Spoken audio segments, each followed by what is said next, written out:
Well, you won't believe the day and the night that I had. So I had my first Filipino shower. I didn't have a tabo, so I had to use a little plastic cup that I had brought.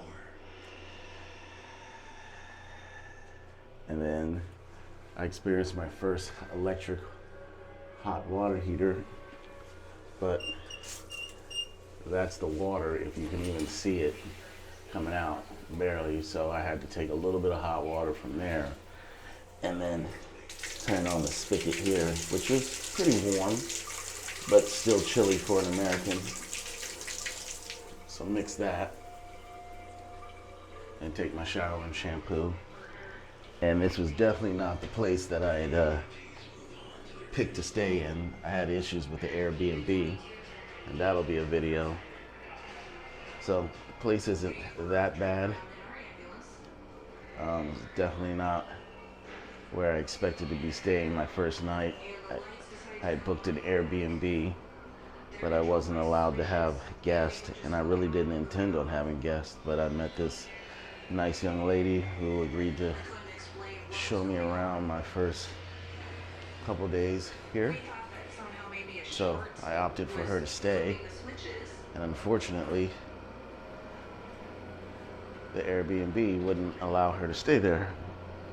So this is our second room, because the first room, where I'm about to take you, which is upstairs, the key broke, and we spent a semi-humid day. It wasn't that bad.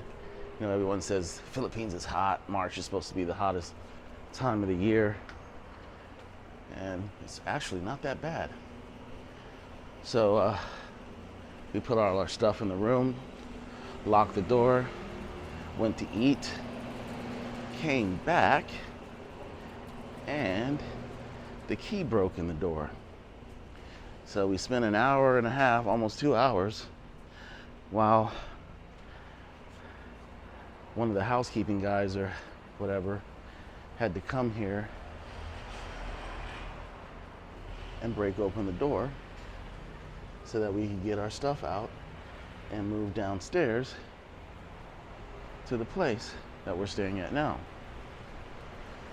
I will be posting this video later. It won't be one of my first videos. So you'll be seeing this after I post my first day in the Philippines video. I had took some video in the airport, and one of the security guards had me come and delete the video.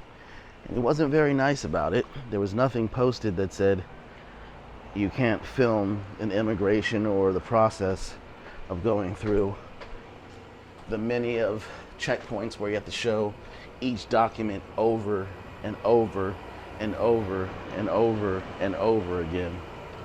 So this is how I'm spending my first night in the Philippines, with a beautiful young lady who is fixing my computer up to the internet and the phone to the internet.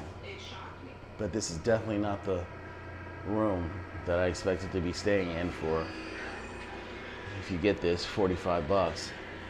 And then got ripped off by the cab driver who charged us 18 bucks. And the airport is literally less than a mile away. But I paid him. You know, like many other people say, they need the money more than we do. And I was happy to give it to him, but I know better. I wasn't able to download or finish downloading and putting my credit card information into Grab, which we will do in the morning since we have access to the internet, and I need to get a Globe SIM card tomorrow. So tomorrow is going to be up and early, figuring out where I'll be staying for the next 30 days, as well as getting the Globe SIM card and sending myself some money to make sure that I'm able to do that. And yeah, so you'll see that video before you see this video. So stay tuned for more adventures.